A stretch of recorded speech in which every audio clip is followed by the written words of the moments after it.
The air inside the alien slaughterhouse was thick and warm, like it had been breathed too many times already. The walls were metal but not clean. Dark stains covered them, some old, some still wet. The lights above flickered, never fully bright, never fully dark. Screams echoed sometimes, then stopped suddenly, as if someone had pressed a switch. She sat on the cold floor of her cell, her back against the wall, her knees pulled close to her chest. Chains wrapped around her wrists and ankles, heavy and tight. They were designed to hurt if she struggled. She had learned that early. She did not know how long she had been there. Days and nights did not exist in this place. Only waiting existed, waiting for footsteps, waiting for doors to open, waiting for someone to be taken and never return. She had stopped crying a long time ago. Tears felt useless here. Around her, other cells lined the corridor. Some were empty. Some held creatures that no longer moved. Some held prisoners who still breathed but did not speak anymore. Everyone learned the same lesson in the slaughterhouse. Silence meant survival, at least for a little longer. She was not weak by nature. Her species had once been proud. They had cities, music, and families. But all of that felt like a story from another life. Here, she was only a body waiting to be used or destroyed. Heavy footsteps echoed down the corridor. Her body reacted before her mind did. Muscles tightened. Her breathing slowed. She lowered her head, making herself small. The guards came often. Sometimes they took prisoners for experiments, sometimes for labor, sometimes for food. The footsteps stopped. A door opened somewhere nearby. Metal scraped against metal. A scream followed, sharp and short, then nothing. She closed her eyes. Please, not me, please, not yet. Then something strange happened. An alarm sounded. It was not the usual alert. This one was louder, rougher, and full of panic. Red lights flashed along the corridor. The guards shouted in their harsh language. Doors slammed. Weapons powered up. She slowly lifted her head. This never happened. Explosions shook the walls. Dust fell from the ceiling. One of the empty cells across from her suddenly burst open, the door torn apart like paper. Smoke filled the corridor, burning her eyes and throat. She coughed and pulled against her chains without thinking, pain shooting through her arms. Fear filled her chest, sharp and wild. This was not rescue. Nothing good ever came to the slaughterhouse. Through the smoke, a figure appeared. It was tall, but not like the guards. It moved differently, slower, careful. One arm hung strangely as if injured. Dark red liquid soaked its sleeve. A human. She had heard of humans, everyone had. They were new to the wider galaxy but already feared. Some said they were brutal, some said they were reckless. Some said they were impossible to break. She had never expected to see one here, and definitely not alone. The human soldier stepped into the corridor, weapon raised. His breathing was heavy. His helmet was cracked on one side, showing part of his face. Blood ran from a cut above his eye, but his eyes were sharp and focused. He scanned the corridor, then froze when he saw her. For a moment they just stared at each other. She felt something twist inside her chest. Hope. Dangerous, painful hope. He took a step closer, then another. His weapon lowered slightly, not aimed at her but not relaxed either. She tried to speak, but her throat was dry. Her voice came out weak and broken. "Please," she said. The word surprised even her. She had not said it in a long time. The human hesitated. He looked down the corridor, then back at her. More explosions echoed in the distance. The slaughterhouse was waking up, angry and alert. "I can't," he muttered, more to himself than to her. "I'm not here for this." She understood enough of his language to know what he meant. He was going to leave. Panic flooded her. Her body shook. She pulled against her chains again, ignoring the pain. "Don't leave me," she said, louder now. Desperation pushed the words out. "Please, I will do anything." His eyes flickered. He took another step back, torn. She had begged before. Begging was survival. Pride had no place here. "Use me," she said, her voice cracking. "Hurt me if you must. Just don't leave me in this place." The words tasted bitter, but she forced them out. If being useful kept her alive, then she would be useful. If pain kept her from being alone, then she would accept pain. The human stared at her like she had struck him. For a long moment he did not move. Then the floor shook again. A deep, heavy sound echoed closer this time. Guards were coming, the human cursed under his breath. He turned back to her.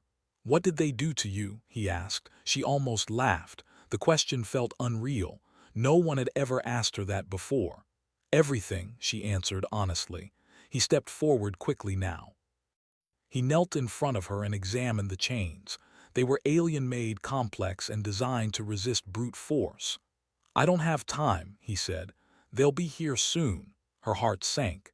She nodded, already preparing herself for him to run. "Then go," she whispered. "Just remember someone was here." He shook his head sharply. "No," he said, "that's not how this works." He pulled a small device from his belt and pressed it against the lock on her wrist. Sparks flew. The lock resisted, then gave way with a sharp snap. The chain fell to the floor. She stared at her free hand in disbelief. "What are you doing?" she asked. "Something stupid," he replied. He moved fast, unlocking the other restraints. Each release felt unreal, like waking from a nightmare but still being unsure if it was real. When the last chain fell, her body nearly collapsed. She had been bound for so long that standing felt impossible. The human caught her before she hit the floor. His grip was firm, steady, not cruel, not demanding. "Can you walk?" he asked. She nodded, though her legs trembled violently. "Yes," she said, "I think so." He helped her to her feet. She leaned against him, weak and shaking. He adjusted his stance without complaint, taking her weight. Alarms screamed louder now. Doors slammed open at the far end of the corridor. Shouts echoed. "We can't go back the way I came," he said. "We go deeper." Fear surged through her. "Deeper is worse," she whispered. "I know," he said quietly, "but it's also where they won't expect us." He looked down at her, really looked this time. Not as a burden, not as an object, as a person. "You stay with me," he said, "no matter what happens." She swallowed hard. "You won't use me?" she asked. "As bait?" His jaw tightened. "No." The word was simple, but it hit her harder than any blow she had ever taken. They moved together down the corridor, away from the only world she had known for too long. The slaughterhouse roared around them, angry and alive. But for the first time since her capture, she was not alone. And somewhere deep inside, buried beneath fear and pain, something fragile began to breathe again. Part 2. 1600 words ka leko, or interesting hunachea, or third-person style, ma lekni ha, or simple basic English ka, or violated free hona chai. Without short heading, the deeper corridors of the slaughterhouse were older, darker, and quieter. The metal walls here were thicker, layered with strange veins that pulsed slowly like something alive beneath the surface. The air smelled different too, less blood, more chemicals and cold iron. She stayed close to the human as they moved. Her steps were slow and uneven. Her body was free, but it did not remember how to move without pain. Every sound made her flinch. Every shadow looked like a guard waiting to strike.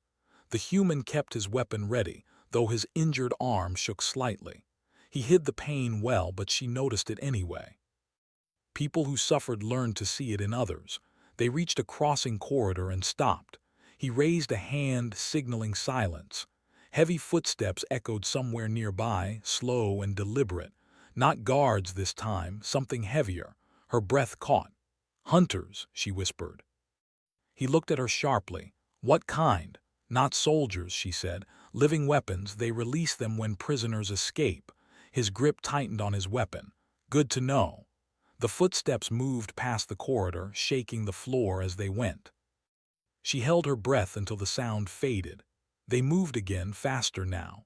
As they walked, she began to realize something strange. The deeper they went, the less controlled the slaughterhouse felt. Lights flickered badly. Some doors were half melted. Scorch marks covered the walls. Whatever caused the earlier explosions had damaged this place badly.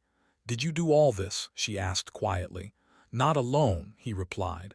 "My team tried to hit this place from the outside. We didn't know what it really was." "Your team?" she asked. He did not answer right away. They turned another corner, then another, moving through twisting corridors that felt like a maze built to confuse and trap. "They didn't make it," he said finally. She did not ask more. Loss needed no explanation. They reached a wide chamber filled with broken equipment and long metal tables. Chains hung from the ceiling, swaying slightly, even though no air moved. She froze at the doorway, her body refusing to go forward. Her chest tightened. Her vision blurred. He noticed immediately. "Hey," he said softly, "look at me." She forced her eyes up to his face. "You're not there anymore," he said. "This room doesn't own you." Her breathing slowed just a little. "I know this place," she said. "They brought many of us here, few left." He nodded once. "Then we don't stay." They crossed the room carefully. Halfway through, a low sound rolled through the chamber, a deep, vibrating hum. Her blood ran cold. "They heard us," she said. The floor trembled. A section of the far wall split open, and something large pulled itself through. It was tall, thick, and wrong. Its body was a mix of metal and flesh, with long arms that ended in sharp tools instead of hands. Its head was small compared to its body, with glowing eyes that locked onto them immediately. The hunter let out a sound that felt like pressure more than noise. The human raised his weapon and fired. Bright shots hit the creature's chest, burning marks into it, but it did not fall. "Run!" he shouted. They ran. She pushed herself harder than she thought possible. Pain screamed through her legs, but fear drove her forward. The human stayed just behind her, firing backward whenever the creature got too close. A blast hit the hunter's leg, slowing it for a moment. The human grabbed her arm and pulled her down a side corridor just as the hunter smashed into the wall behind them, roaring in frustration. They did not stop running until their lungs burned. They collapsed behind a heavy door, sealing it manually. The door shook as the hunter struck it once, twice. Then the sound faded. Either it lost them or something else caught its attention. She slid down the wall, trembling. Her body shook violently now, the delayed shock finally catching up. The human sank down beside her, breathing hard. For a long moment, neither of them spoke. "You should have left me," she said quietly. "I slowed you down." He looked at her, surprised. "You saved us," he said. "You knew what that thing was." She shook her head. "Knowledge doesn't make me strong." "No," he agreed, "but it makes you alive." The words settled over her slowly. Alive. She wrapped her arms around herself, trying to stop shaking. "I thought you would use me," she admitted. "That you would push me toward it so you could escape." His expression hardened. "That's what they do here," she continued. "Everyone uses everyone else until there's nothing left." He leaned his head back against the wall, staring at the ceiling. "Humans don't survive by becoming monsters," he said. "At least not the good ones." She looked at him carefully. "And you?" she asked. "Are you one of the good ones?" He smiled faintly, tired and sad. "I'm still trying to be."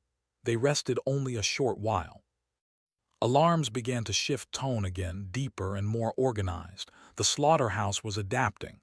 "We need to move," he said, standing with effort. He winced but hit it quickly. She stood too, leaning briefly against the wall until her legs steadied.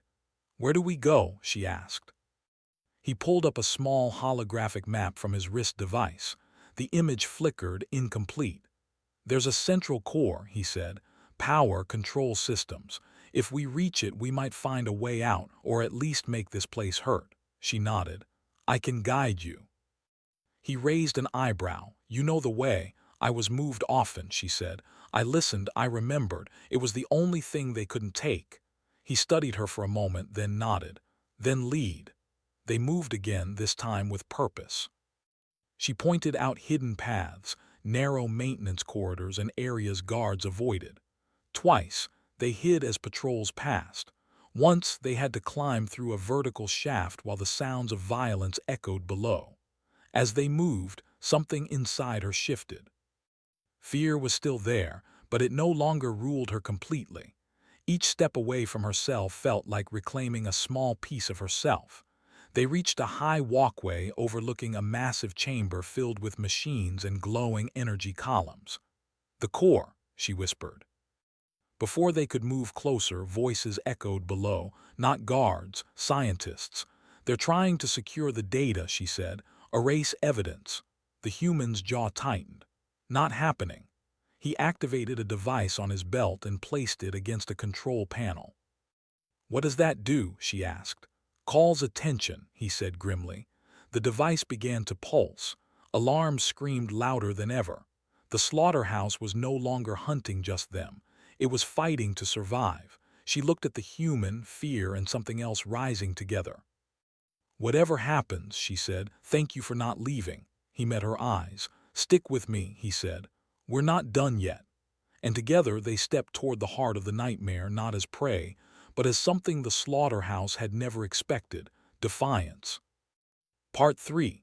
1600 words Kaleko, or interesting Hunachea, or third-person style, Ma Lekni Ha, or simple basic English Ka, or violated free Hona Chai, without short heading the core chamber, reacted the moment the human's device finished syncing. The low hum of the machines shifted into a sharp, rising whine. Lights flared from blue to angry white. Data streams raced across the walls like living things trying to escape. The alien woman felt it in her bones. This place was afraid. "They will seal the chamber," she said quickly. "Then they will flood it with heat or gas." "Then we don't stay still," the human answered. Below them, the scientists shouted in panic. Some ran for exits. Others tried to access consoles, their hands shaking as alarms screamed over them. The slaughterhouse was not built to be challenged from the inside. It was built to process victims, not resist rebellion. The human fired at a control node near the walkway supports. Sparks exploded outward. A section of the platform collapsed, forcing guards below to scatter. "Follow me," he said. They moved along the high walkway, metal vibrating under their feet. She stayed close, her hand gripping his sleeve to keep balance. Her fear was still there, but it had changed. It no longer whispered that she was weak. It warned her to be careful. A blast slammed into the railing behind them. Alien guards poured in from side doors, weapons raised. The human returned fire, precise and controlled, even with one injured arm. He moved like someone who had trained for chaos. She watched him fight and felt something unfamiliar rise in her chest. Respect.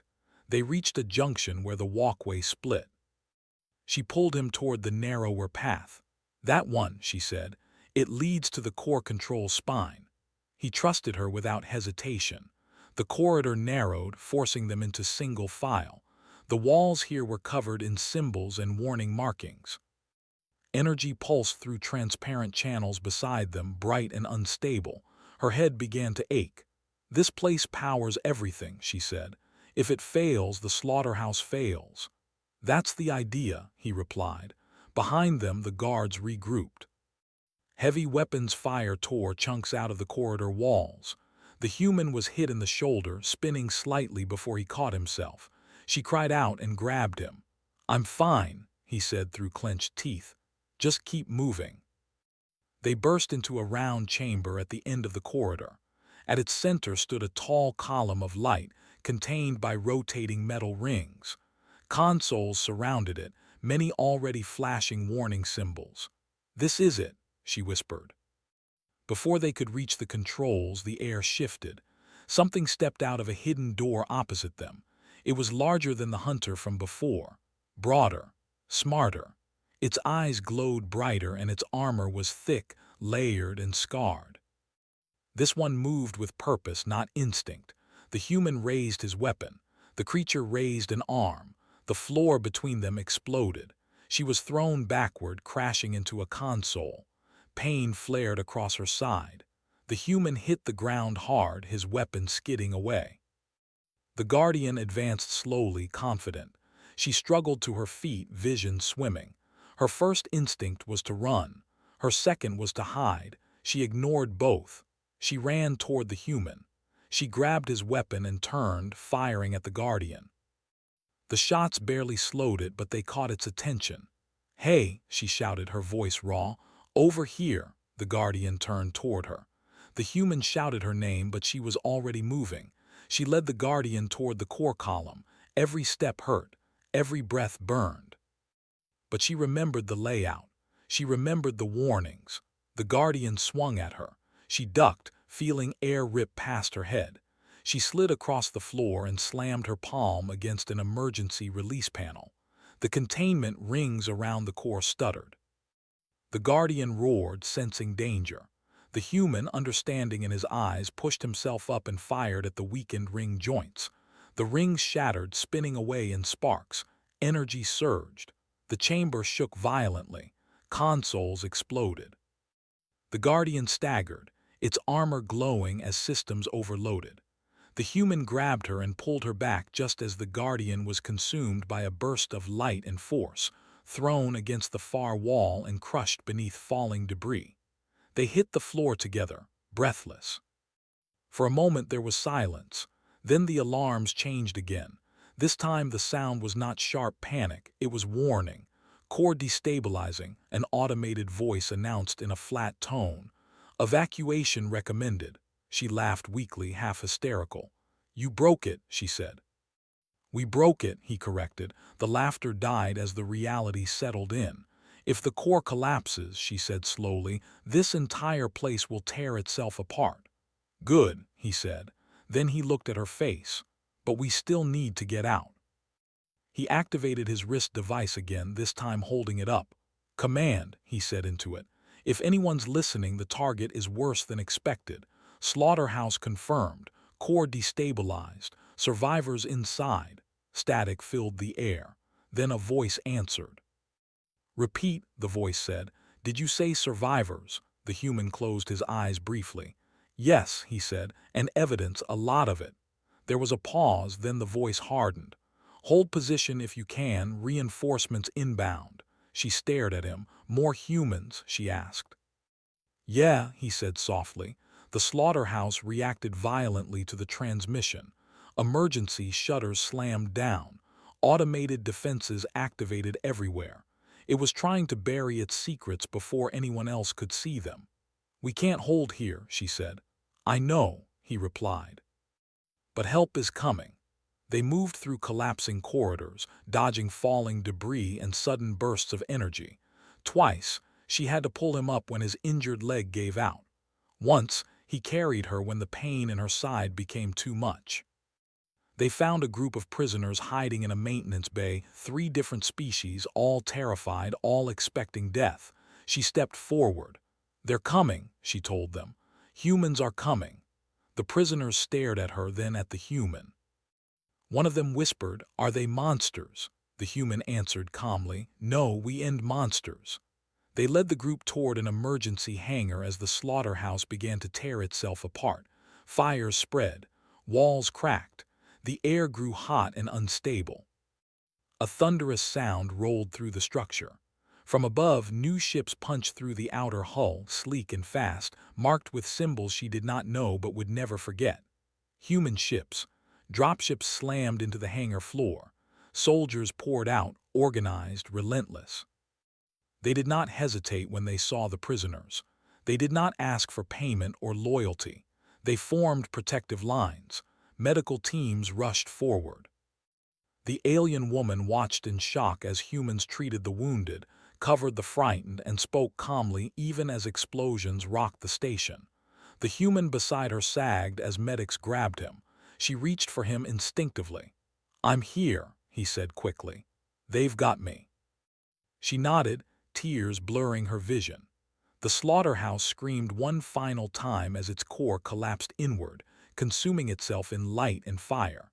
She stood in the hangar, surrounded by humans and survivors, watching the place that had owned her for so long destroy itself.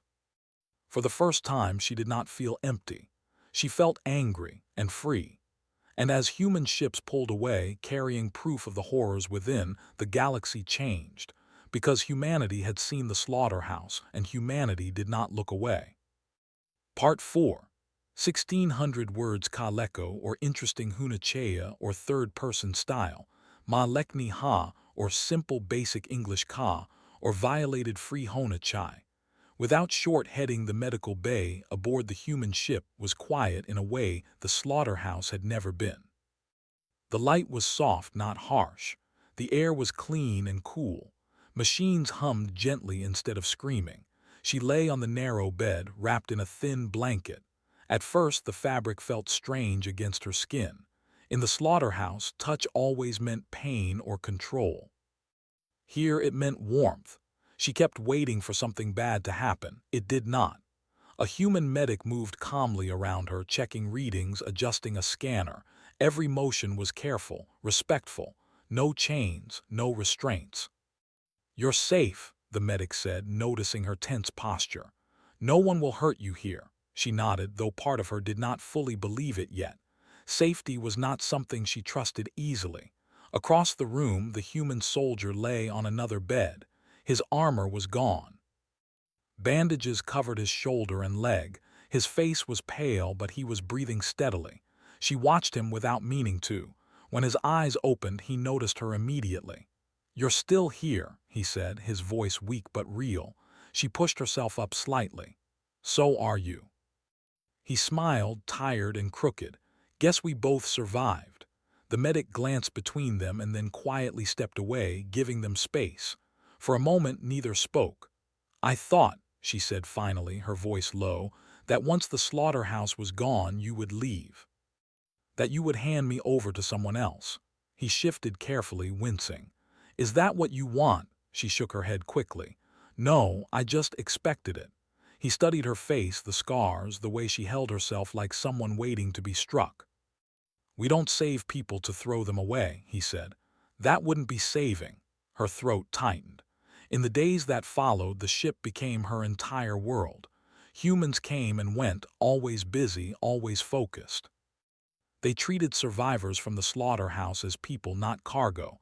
Each one was given medical care, food, and a choice. A choice. That word felt heavy. Human Command gathered evidence from the destroyed facility. Data logs, recordings, samples. Everything was documented. Everything was shared. Across the galaxy, reactions exploded. Some governments denied involvement, some tried to justify it, others went silent.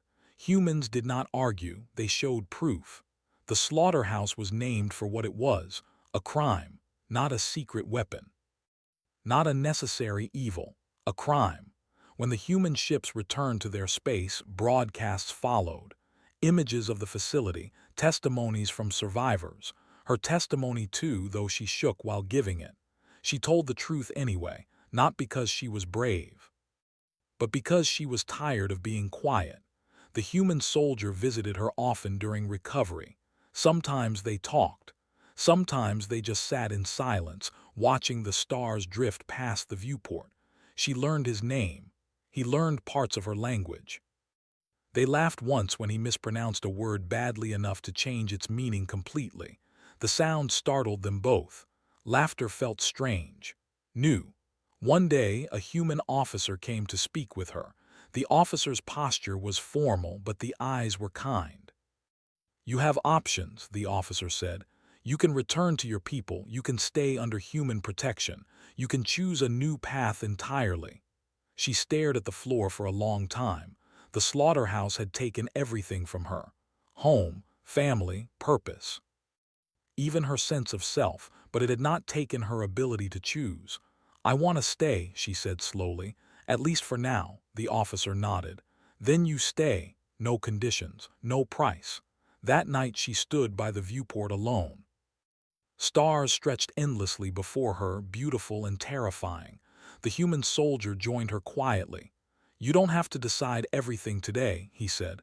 "I know," she replied, "but I know one thing." He waited. "I begged you to use me," she said, "because being useful felt safer than being alone." He turned to face her fully. "You were never a tool," he said firmly. "Not then, not now." Something inside her cracked open at those words. Not breaking, opening. Weeks passed. The survivors were relocated to safe worlds. Some chose to leave humanity behind. Some chose to stay. Some, like her, existed in the space between past and future, learning how to live again. She began helping others, translating, listening, sitting with those who woke from nightmares screaming. She understood those screams. Humans noticed. "You're good at this," one medic told her. She shrugged. "I know what fear sounds like." News continued to spread.